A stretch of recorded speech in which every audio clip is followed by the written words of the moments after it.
the DIY scene and the wholesale business.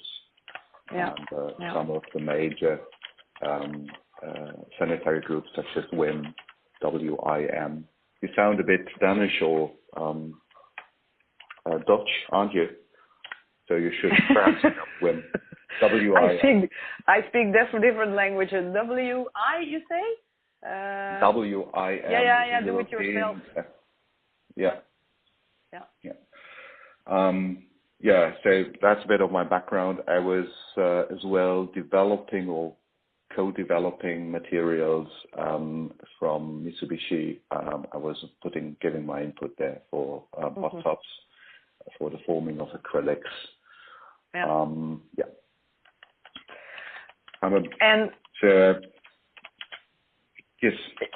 Yeah, because I'm typing a little bit also what you're saying, of course.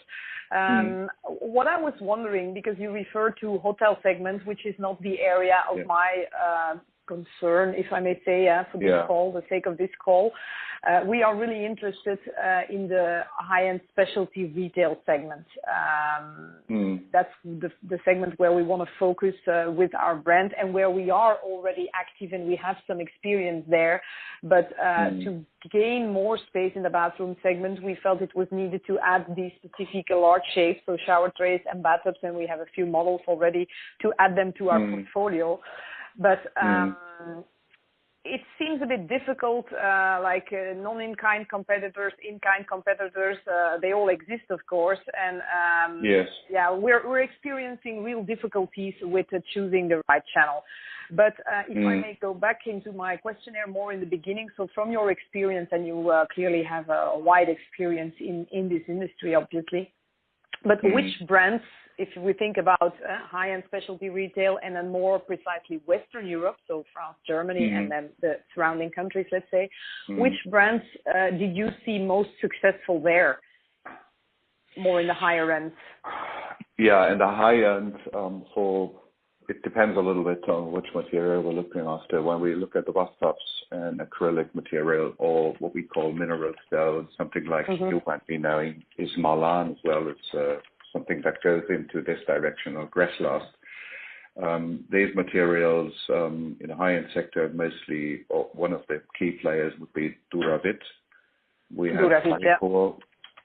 We have Varicor, which was recently purchased by Saint-Gobain Group. Oh, is it Saint-Gobain? Not 100% sure. They've been belonging to Sanitec before. And they've been sold out.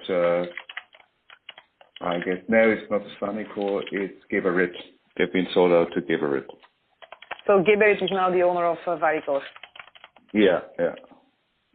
And you know that they are, sitting somewhere in Alsace in France, but they have quite a bit of increase of sale. Well, we're talking here about an overall market of, in this sector, let's say, high-end to end consumer homes. We have a total market in bathtubs of about 224 million euros in acrylics today, with a total sales of 1.2 million pieces in Germany, at least. So I would say we are talking about a market share of about totally 50 million euros, not more than that, for the bathtubs. It depends a little bit when going to the wellness bathtubs, when you integrate as well Whirlpool's or Whirlpool elements. Therefore, the French market, which is, although we have to consider that the French market is the biggest market in Europe for sanitary products. Despite the French one? Yeah. It's bigger than the German. So number one is Germany, this is my knowledge. And number one is France, number two is Germany, and three is the United Kingdom. And are you then talking purely bathtubs, or do you consider then also those shower trays? For the whole sanitary market, concerning semi-finished products. And in France, we have the particular issue that, of course, the pricing there is quite down, but when it comes to bathtubs, they very often still go out for Whirlpool solutions when talking about when buying bathtubs.